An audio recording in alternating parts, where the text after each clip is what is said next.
everybody. And now let's talk automation. Alrighty, folks, not only are we going to talk automation today, but now I'm in the driving seat. So Emma, OG and Ian, welcome to my question and answer session. Good to see everyone. Everyone, thanks for coming to another Third Thursday event. If you wouldn't mind, as per usual, pop into the comments where you're dialing in from, and please, please, please get involved. Today is going to be a super episode. We're looking at the human side of transformation. Why Emma's not in the question seat is because this is one of our specialist areas. So I'm looking forward to ask questions, and it'll be good to see Ian and OG. On the 1-year anniversary of their book, we get to talk to both of them. So, folks, if you don't mind. Here, I have it as well, ready. I'm missing out here. I need a book. Emma, where's our book? And we need to give one away. Oh, there we go. Ian's got ours for us. Fantastic. If there was ever a plug, it's now plugged. So let's jump in because we run out of time every time we do this. So Ian, let's start with you. Give us the 1-minute introduction and tell us a little bit more about you and this specialist area today, sir. Sure. Thank you. Thrilled to be here. Love what you guys are doing. It's amazing. I love your energy and your tenacity and your consistency. So thank you for letting me be a guest. I've loved the world of work for a long time. I've been in it, did outsourcing, found myself in the right place, right time to do the automation stuff. So RPA, co-founded an RPA consultancy that helped shape and educate the world. It was such an amazing journey. Got to meet such incredible people all over the planet, and then sold that company. Served in a big public company for a little while, and now am sort of on a sabbatical / journey as I further explore what the future of work is and who the workers of the future in the future of work are, and what matters most to us. And I'm also playing with telling stories on YouTube and writing books and other courses on LinkedIn, etc. That's me. Thank you for having me. Fantastic. Thank you. And for anybody who hasn't seen Ian's blogs, you need to do follow on LinkedIn and on TikTok as well. OG, over to you, sir. And I'm glad we all got the uniform message. Good to see. Go. Yes. So my name is OG. I am in this business for many years, in the business of automating and transforming clients. The background is very typical. I've done that in large corporation forever, and I am actually running my own company since about a year, and we are helping clients, large and medium-sized clients, rolling out, scaling, understanding, and achieving outcome. One of the things that is really important for me that I focus on all the time and that I say most of the time is that I try. It's very difficult. I try not to care about technology. Since we are in a technology environment, I try not to care on the technology, so we can focus on everything else, and that everything else is really important. So today we're going to talk about people, but it's really important to look at other things that are not tool related to be able to manage correctly transformation, right? So I typically avoid talking about technology so I can talk about everything else, including the return on investment, including, the time to value, including all the bad news around TCOs and all that, right? So I try to be the ROI guy, and I try to really do that by, avoiding the new shiny objects, right? That's really what I try to do. Fantastic. So we are going to dig into some of those outcomes today, which would be really darn useful because, as you say, too often people focus on the tech, but it isn't about the tech. And our very own Emma, if you don't mind, Emma, people have met you, but we always get new audience members. Give us your 1 minute, please. And good to see you. Well, hello, everybody. And I feel like I have to say happy Third Thursday, even though Kieran's in the driving seat. I do that every month and I have to get it out there.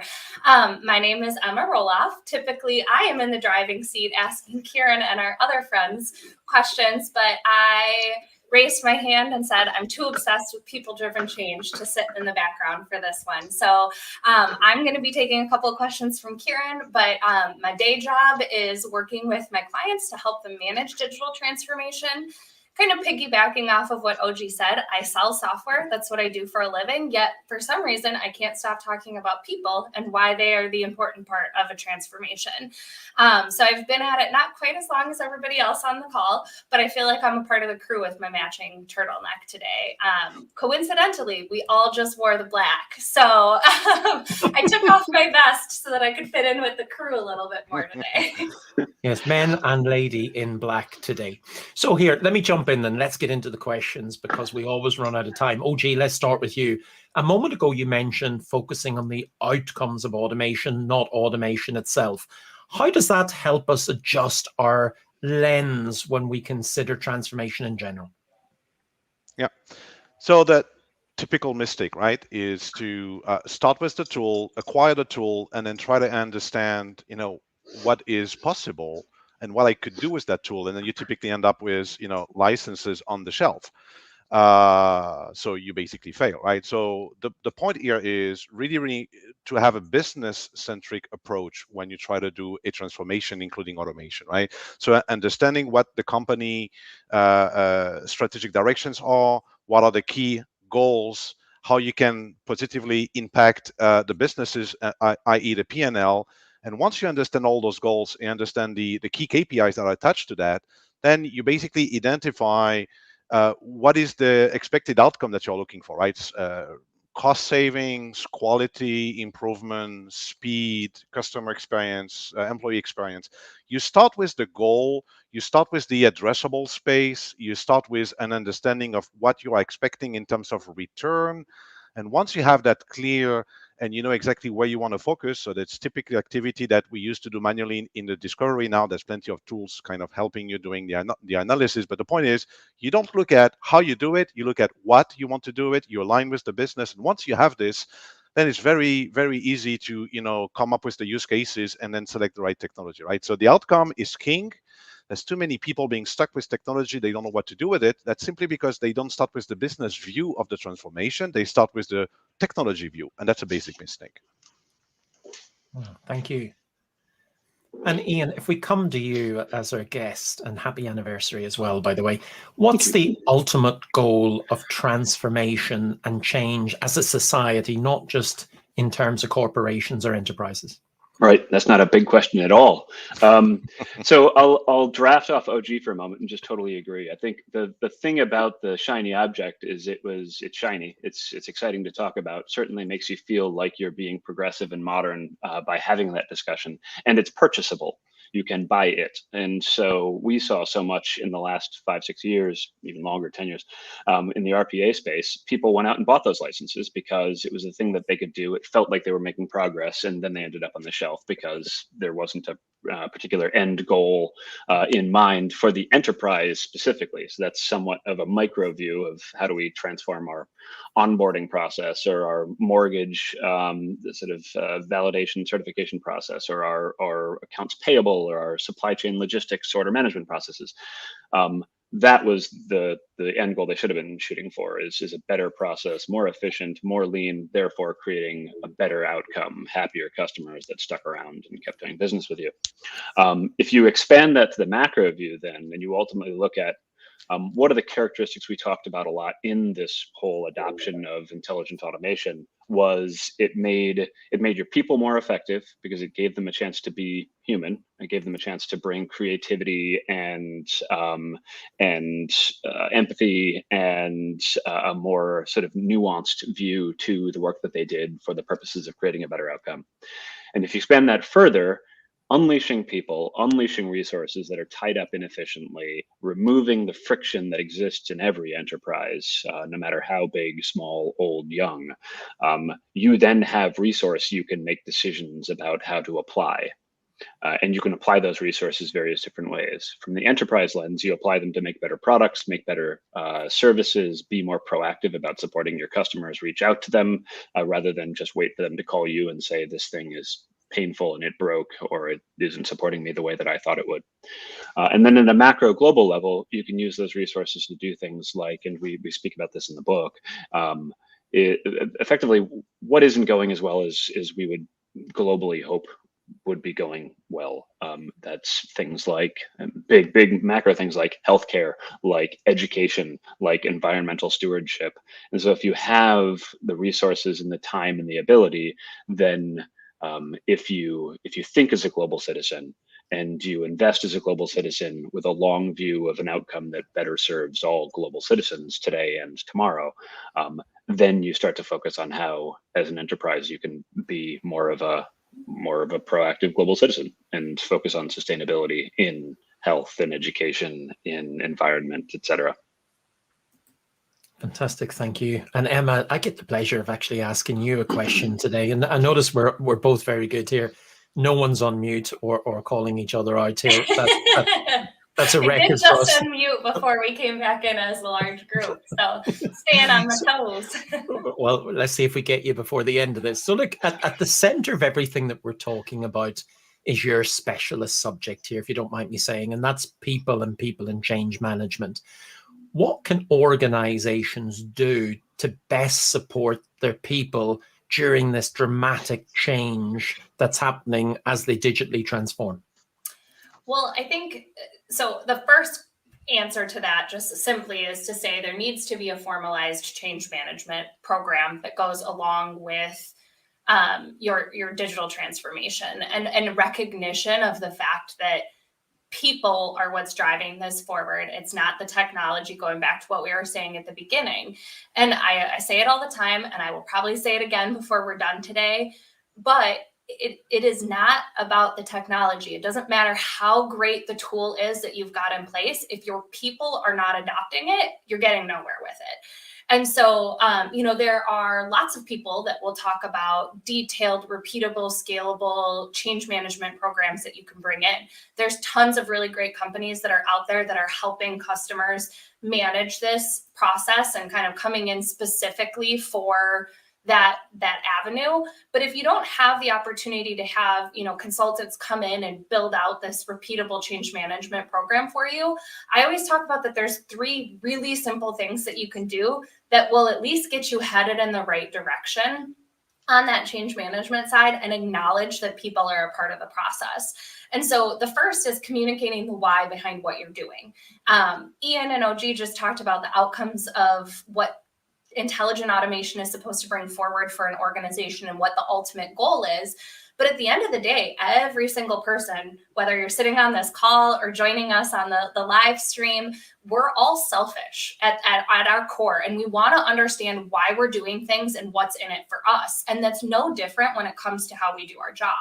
And so if a change is coming at us and we don't understand the purpose behind it and how that's going to impact us directly, we're not going to adopt the change. So you need to do a really good job of not just saying, hey, we're digitally transforming, this is what we're doing, and this is how we're doing it. You need to help them understand what that outcome is going to mean for them and why they should support the change, why they should be excited, and how it's going to impact them as an individual. Now, that doesn't mean you have to go around walking from desk to desk having that conversation with everybody. There might be a couple of people that need that, but ultimately just really clear communication behind the ultimate goal and working backwards and giving people time to figure out that what's in it for me statement is going to be incredibly impactful in terms of getting them to the point where they are working collaboratively towards that ultimate goal of change.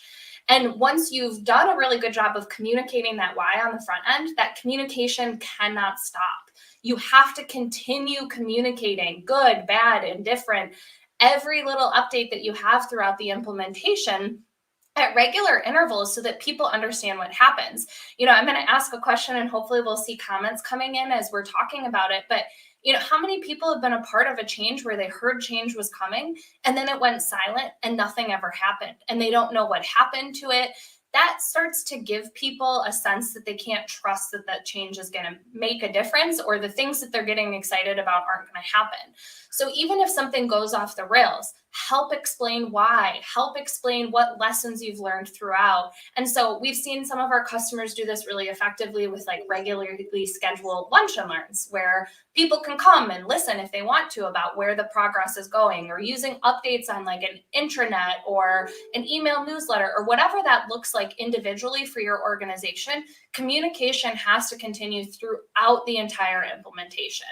And then my favorite part, when you get to the good stuff at the end and you have this solution that's been implemented, talk about the value, celebrate the value, share those stories internally. Because the more that you talk about how change is impacting the organization and those outcomes that you promise at the front end and sharing those stories, the more that digital transformation energy is going to kind of start to percolate below the surface, and you're going to get buy-in from other people around the organization.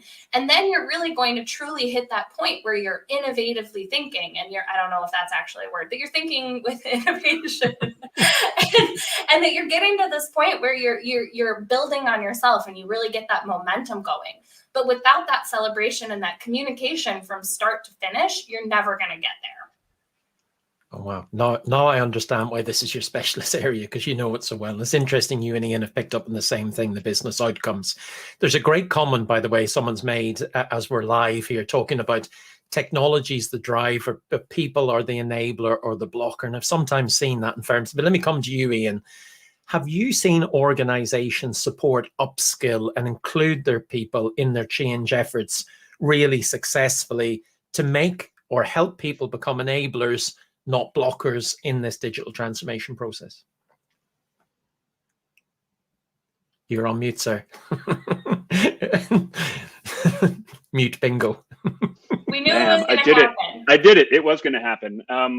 Okay. Yes is the answer. And what I said silently just a moment ago. I thought you were commenting on Nick Andrews' comment about us being a boy band. That was also a great comment. So thank you, Nick. He thinks we should move in sync too. Exactly. We'll do that in one moment when we get back on. Nick, we need a name, by the way. That's the TikTok. That's right. And so 1,000 times yes to what Emma just said. And yes, by dumb luck and sort of virtue of having several courses on LinkedIn Learning. So that's not a plug. It's just sort of the context for this. But I was lucky enough to have some courses early on RPA, introducing RPA, and RPA AI and cognitive tech for leaders was the second course. And so by virtue of it being on a large platform, it gets seen by a lot of people. And what LinkedIn has done, which I think is so interesting, is they've created these sort of learning paths. One of them is on digital transformation, and it's like 24 hours of online learning. By the way, there's a delay in us talking and it going live. So over here, I just watched myself do this bop, and it was distracting. I should not dance on live streams. And so LinkedIn created these learning paths, one on digital transformation. And so by virtue of having one of the courses in that path, I get to see enterprises that are assigning this learning path to their teams. And even more so, I get to see sort of the depth to which they assign it. So who within the team, it's not just going out to like operational heads or C-suite or just one individual who stumbled on this and found it interesting and is passionate about learning about it. They're investing in both the subscription for the platform access, but then investing in dedicating a tremendous amount of time for their teams across the world. I mean, I'm seeing healthcare and pharmaceutical and banking and insurance, you name it, companies all over the planet, Africa, in the Philippines, in the US and England and Germany, et cetera, take these courses. And that's really exciting because that's encouraging. It shows that they understand that having a baseline understanding, having a shared vocabulary and nomenclature to this digital transformation adventure is useful. They see that it's worth their people's time to spend dedicating to learn this stuff. It's also an investment in those people. It's giving the sort of the worker of the future and the future of work the skill set they need to be relevant and to continue to grow their career. But the key still is, you can give people the training manual, but if you don't have mandates and support, and I don't mean like mandates as in sort of an order, but mandates as in we're all in this together, we're going to do this, and it's important enough that we're investing time and resources, and we're going to measure what the outcomes are. Without that, and the associated change management and communications and stakeholder management, then you basically just got a lot of people's hopes up. And you got them somewhat excited about the art of the possible, but then you just dash those hopes and you do frankly, poor job of executing on them. And I see that happen all too often, and that's what OG was referring to. So I have hope in the fact that an investment in education across all components of an organization, and then a commitment to follow through with applying that knowledge now, and that hope, that excitement to do something new and different and better, we'll see more and more enterprises legitimately commit to meaningful digital transformation. That's a hell of a lot more than just buying licenses of the next coolest, digital assistant, labor, cloud, augmented, self-learning, autonomous, whatever the heck. So. There must be an acronym there that someone probably has used and invented in our industry. I doubt there's many left. OG, let me come to you and let me just slightly switch it. Em and Ian have talked about, people been involved and at the heart of things as well. But do people really need to be involved in every aspect of a digital transformation? Or if the answer is yes, well, why? And if the answer is no, well, where can we avoid getting people involved in case they block? Or what do you think, sir? What's your take on that? Yeah, so that's that. Let me make a statement here. I think almost 100% of the time when a transformation is failing, it's related to people making wrong decision. So the technology has a certain potential, and again, not talking about it, but it has a potential. But only having people making the right decision will unleash that potential. So in a nutshell, we cannot be successful without having people making the right decision, i.e., where do I apply the technology? When do I apply the technology? How do I apply the technology? That there's a lot of critical key decision that are absolutely required for a project to be successful. And very often, when the project failed and you analyze post-mortem what happened, fail meaning failing to achieve a decent return on investment, i.e., company bleeding money on that project, it's because some decision were made by people, and wrong decision were made. So people is absolutely the key success criteria for any technology implementation, right? So this is at the decision level. But when you go and you start basically implementing, distributing, you start scaling, you start basically involving everyone at every aspect of the implementation, at every level of details, you're gonna have people making some decision, big decision, smaller decision. And again, if we don't educate, as Ian said, right? If we don't educate, if we don't involve, if we don't basically sell the idea that everyone is going to gain something from it, those decisions will be poorly taken, and the project has a high chance of failing. So for me, remember, all what technology is doing is it's giving a potential to achieve something, but without the people doing the right thing underneath, nothing will happen. Okay, so again, people core. Emma, what's your take? What's the most important aspect of a digital transformation program? I mean, I'm gonna sound like a broken record here, but I truly believe that change management is the piece that needs to come into play here. And I'm looking at the comments and I'm going back and forth with seeing some of the conversation that's happening between a few folks here. And it's this, Christopher brought it up, and it's this idea of, we talk about it over and over again. We're talking about it today. I've made other videos about it. It's something that I do interviews on a regular basis. So if we're talking about this so often, why isn't it sinking in? And I think the answer is that it's not the easy bit. And I talk a lot about this with our customers, and one of my bosses here, his statement is always, and Mark will hear me say this a lot, he always talks about that technology is the easy part. It's the people in the process that gets a little sticky. Because again, if you've got the right technology available to you and the right tools within your toolkit, it's really easy to solve a problem. But if you don't know how to use the hammer, you're not going to be really great with it. And if you don't understand what the process is that you're changing, and you're not working with the people that are centered to that process, it doesn't matter if you've got the right tool, you're going to put a hole in the wall with your hammer. And so it's really, I think the part that makes it challenging is that every human is unique and every organization is unique. And the part where it's truly unique is the people and how we manage the change associated with those people. And so that's where it gets difficult, because it's not as set it and forget it as other things. There was another comment, and I'm not great at multitasking, so I'm not going to go searching for that comment to put it on here. But somebody, mentioned the idea that, and now I lost my train of thought already by trying to go and do that. Here I am trying to say I can't multitask, but when we're looking at change management, it's not something that is quite as easy as bringing in the right tools with a repeatable framework. You have to look at the individuals that are involved. You have to uniquely interact with them. I had a conversation with someone else while prepping for another interview where we were talking about really standard use cases for bringing in intelligent automation. And I know maybe OG can shed some light on this. There are a lot of really great use cases that we can bring in to implement technology. But even when we have frameworks, the part that's going to throw the wrench into it is the people.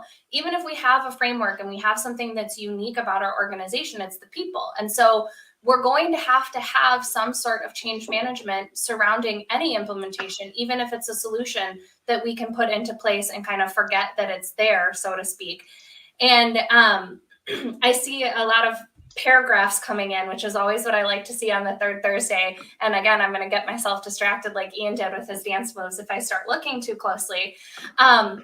But there's a lot of conversation going on about how do we set up these programs to make change stick? How do we get people to continue to manage the change along with us? And somebody mentioned, these frameworks and these processes that are in place to support that. And I would encourage anybody that's struggling from a standpoint of implementing change, having it stick, having there be momentum behind that change, to look into some of those more formalized, repeatable processes that are out there and these frameworks for you to implement within your organization. I know we always talk about like no vendors, and they're not my vendor, they're not my partner.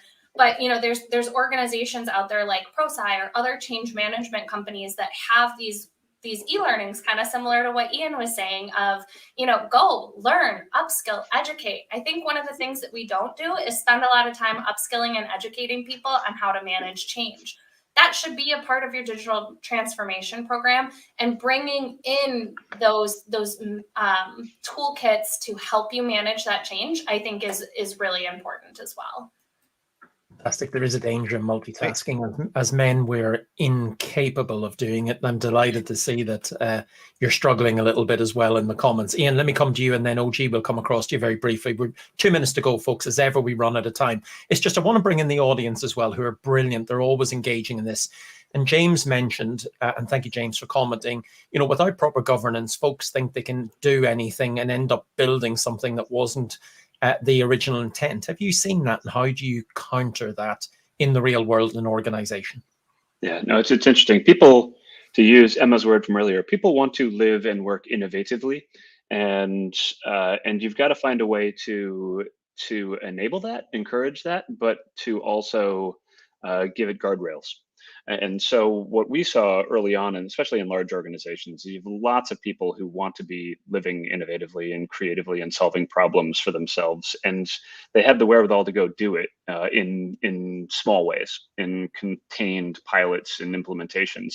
And so the byproduct is lots and lots and lots of different, I used to call it techno, or sort of the Tower of Babel as far as the digital space was concerned, where you had every type of tool possible in your organization. And so none of them were ever going to be able to talk to each other as you started to sort of grow those implementations and scale them.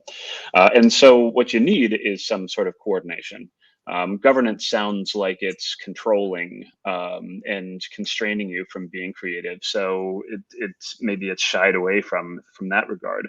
But you see a lot of centers of excellence now, a lot of cross-domain, cross-functional centers of excellence, because you need to involve IT, you need to involve business, you need to involve, frankly, everybody: marketing, product development, customer support. That's an all too often overlooked component to these centers of excellence. You need to involve the people who are picking up the phones and hearing what your customers say about the products and services you offer, because they can help you define and design better ones. So everyone's got to be involved, but you've got to have a shared mission, and you do have to have solid governance to make sure that there isn't too much creativity and too much roguery going on. Otherwise you aren't able to efficiently invest your resources and achieve those outcomes that that we talked about at the beginning, which are not about pilots and robots and technology licenses. They are very much about outcomes. And someone else made a comment too about is it the technology companies that that are I think it was Christopher Bollard said, and yes, I think very much the people who benefited from more and more licenses being sold are to have to own the responsibility for creating this sort of the chaos that's in the market that does constrain efficient growth, sensible adoption, and successful outcomes of digital transformation programs. Gosh, Ian, you found the comment I was looking for, but I got distracted. Like, I'm glad someone found. You can tell when I run this, it runs over time. I remember the bad old days, Ian, where we all believe 50 robots equals success. OG, conscious of time. Let's take a minute, though. You were going to make a comment there, and I don't want to lose any value. Yes. I think just an observation. I mean, high-level observation, right? For people when they look at adoption of a technology. So in the case here, the rate of automation is directly correlated to the rate of adoption, and the rate of adoption is directly correlated to the perception that an individual will have around what's in for me. What's in for me, the technology that are being adopted very, very, very fast everywhere, not just in our space, are typically adopted fast because it means something. They see what's in for them. As Emma was saying, we're all selfish. What's in for me? So if you are able to translate automation rate to adoption rate to what's in for the people, then you win. Understanding this, this correlation is absolutely key to achieve, the, let's say, targeted automation rate in your organization. Fantastic. Okay, look, folks, as I'm running it, we've run over time. Apologies, everyone, but let me summarize very briefly. Look, it's not just about the technology at all. It's about the people. People transform organizations, not tech, and it's not about the tech itself. It's about the business outcomes, as OG said. I think a lot of people are agreeing this. Emma came up with the top three there, communicating, selling the benefits. And I can't remember the third one, Emma, and I've ran out of time. But I see Steve, Josh, and everyone else has jumped in and said the same thing. It's nice there was a bit of debate here because everybody's come up with slightly different things. I know, and again, it's not a plug for the book, but a lot of this was in the book. And what we'll do when we publish this, we'll put a link to the book to celebrate its 1 year anniversary. We would actually encourage you to do it. So whilst looking slim and dancing our way out for Nick Andrews, we will see everyone and this boy band at our very next session. And now we're going to end. Have a fantastic day, everyone, and we'll see you on the next third Thursday. Bye, everyone. Thank you so much. Take care.